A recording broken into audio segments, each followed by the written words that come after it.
Order! Order! You are an incorrigible delinquent at times. Behave yourself, man! Now, as worker shortages continue to hit British supply chains, we got the news that this evening military tanker drivers will start delivering fuel to forecourts across the country from Monday. Ministers have also announced that up to 300 overseas fuel tanker drivers will be able to work in the UK immediately until the end of March. But also today, both the PM and the Business Secretary suggested British business was over-reliant on foreign labour and cheap wages. The impact on some sectors, such as pig farming, is very real, though, with farmers telling Newsnight we are days away from an unprecedented cull caused by a lack of butchers. Here's our economics editor, Ben Chu.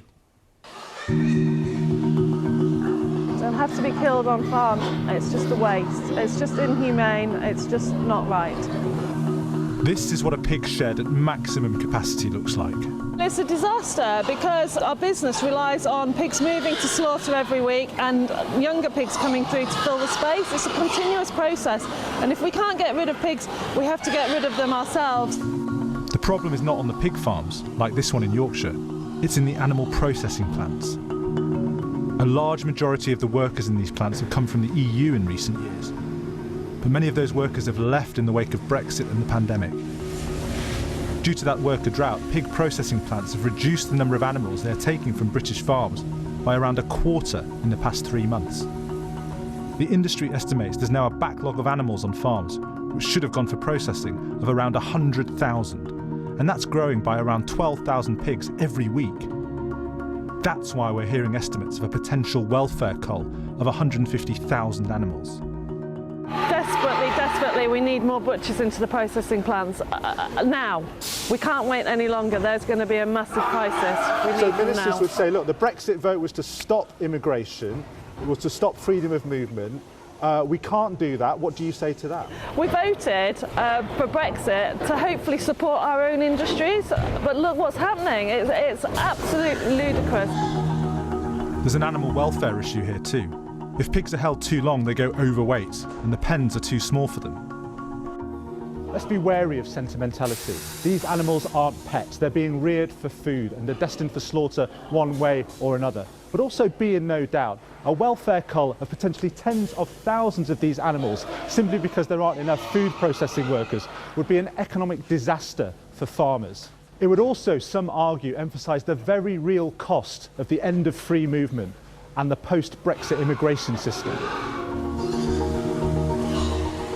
This isn't just about the pigs already big enough for slaughter. These piglets won't stay tiny forever. The Environment Department says it's keeping the market under close review, working closely with the sector to address the pressures. There are also reports the government might be about to allow emergency visas for meat processing workers.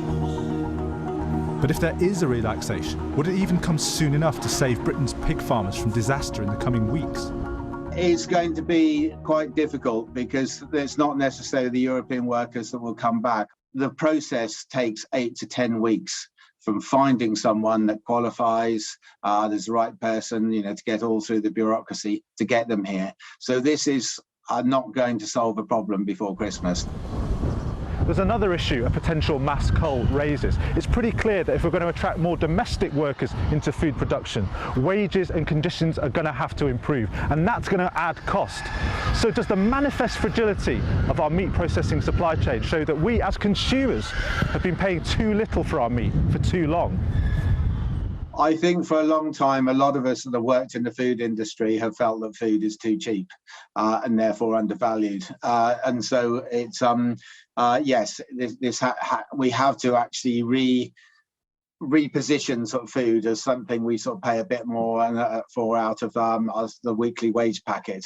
And if we don't, these things are going to continue because these are ultimately all these problems, working conditions, pay, all these issues, they are driven by the fact that there's not enough sort of food, enough paid for food, and that doesn't filter on down through the supply chain, right the way through to the farmer.